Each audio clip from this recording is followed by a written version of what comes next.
नमस्कार साथियों, स्वागत है आपके अपने यूट्यूब चैनल में। हमारे चैनल को लाइक एंड सब्सक्राइब जरूर करें। अब हम देखेंगे पेपर 11 संस्कृत भाषा में दक्षता।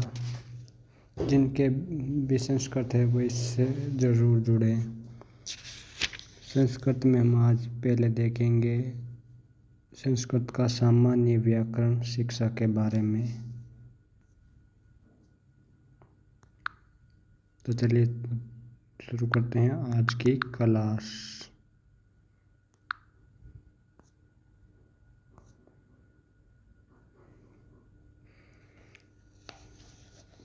वर्णमाला प्रकरणम यानी वर्णमाला के बारे में संस्कृत का सामान्य व्याकरण रहेगा। तो चलिए शुरू करते हैं। वर्ण क्या होता है? भाषा का निर्माण विभिन्न वाक्यों पर आधारित होता है। विभिन्न सार्थक शब्दों अथवा पदों का समूह होता है और शब्दों का निर्माण विभिन्न वर्णों के आपस में मिलने पर। इस प्रकार वर्ण भाषा की वे सबसे छोटी इकाई है जिसके और अधिक टुकड़े नहीं किया जा सकते। वर्ण को अक्षर भी कहते हैं। इसका सामान्य अर्थ होगा कि वर्ण भाषा की सबसे छोटी इकाई होते हैं और इसके टुकड़े से अधिक नहीं। वर्ण को अक्षर भी बोल सकते हैं, जैसे ए, ई, उ, के, चे, टे, ते, पे इत्यादि। आगे अब आप देखेंगे वर्णमाला। वर्णों के व्यवस्थित समूह को वर्णमाला कहते हैं। संस्कृत भाषा में 48 वर्ण होते हैं। ध्यान रखना, संस्कृत भाषा में 48 वर्ण होते हैं जो स्वर और व्यंजन और योग वर्ग में विभक्त होते हैं। वर्णों के प्रकार।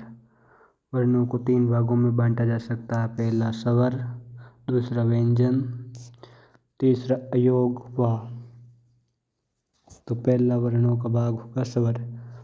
स्वर वे ध्वनियाँ अथवा वर्ण हैं जिनका उच्चारण स्वतंत्रतापूर्वक किया जाता है, अर्थात जिन वर्णों को उच्चारण करते समय अन्य वर्णों की आवश्यकता या सहायता नहीं लेनी पड़ती। जैसे ए हो गया, आ, ई, बड़ी, ऊ, री, लरी, ए, आई, ओ, औ आदि। स्वर जिनका उच्चारण स्वतंत्र होता है, मतलब दूसरे वर्णों की सहायता नहीं लेनी पड़ती। स्वरों में भी 2 होते हैं भेद, ह्रस्व और दीर्घ स्वर। ह्रस्व स्वर जिन स्वरों के उच्चारण में एक मात्रा का समय लगे हुए ह्रस्व स्वर वे संख्या में 5 है, जैसे ए, छोटी ई, छोटा ऊ, री और लरी। और दीर्घ स्वर में जिन स्वरों के उच्चारण में ह्रस्व स्वरों के उच्चारण से दुगुना समय लगता है, यानी 2 गुना, वे दीर्घ स्वर कहलाते हैं। जैसे आ, बड़ी ई, बड़ा ऊ, री, ये 4 दीर्घ स्वर एवं ए, ई, ए, आई, ओ, औ ये 4 संयुक्त स्वर भी हैं। दीर्घ स्वर जिन स्वरों के उच्चारण में 3 मात्रा या स्वर के 3 गुना समय लगता है वे हैं दीर्घ प्लुत स्वर। दीर्घ प्लुत स्वर, ध्यान रखना, प्लुत स्वर की पहचान उस स्वर के आगे 3 का चिन्ह लगाया जाता है। जैसे आप देखेंगे कि ये देख लीजिए तीनों। आगे स्वरों के अन्य भेद। मूल स्वर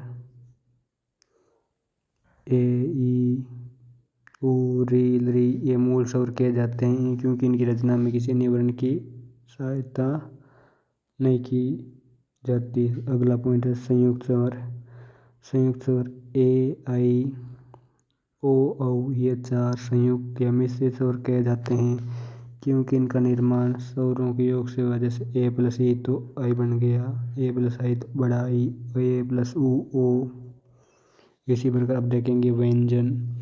व्यंजन वे वर्ण हैं जिनका उच्चारण स्वरों की सहायता से किया जाता है। वे वर्ण हैं जिनका उच्चारण स्वरों की सहायता से किया जाता है व्यंजन कहलाते हैं। संस्कृत में 33 व्यंजन हैं, जैसे के, चे, टे, ते, पे आदि।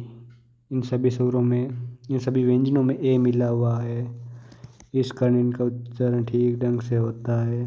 स्वर रहित व्यंजन के लिए उसके नीचे हलंत का चिन्ह लगाया जाता है। जैसे आप देखेंगे कि खे, गे में हलंत लगे हुए सबके नीचे।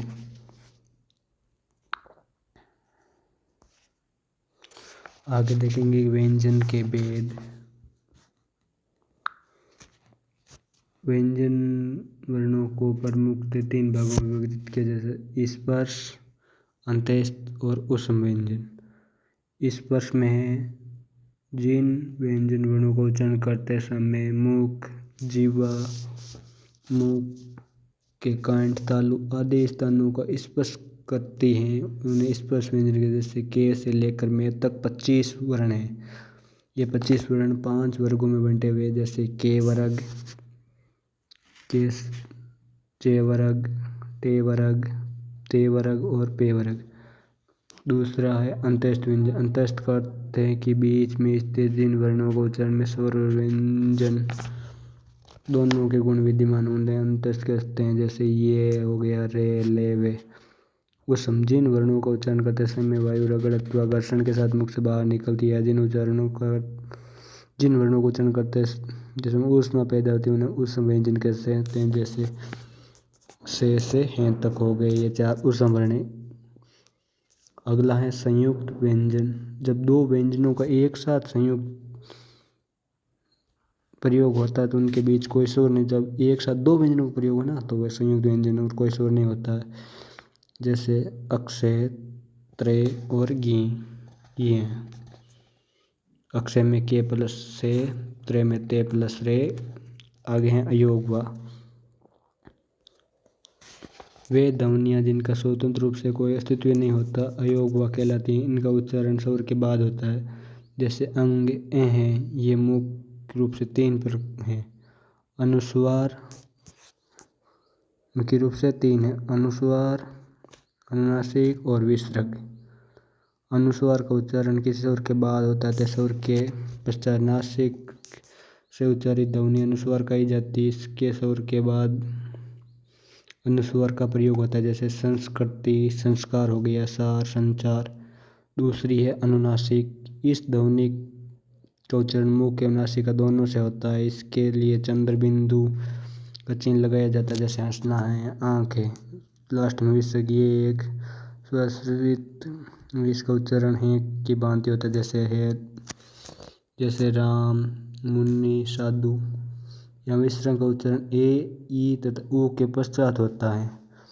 अगले वीडियो में आप देखेंगे संस्कृत व्याकरण में आगे संज्ञा के बारे में।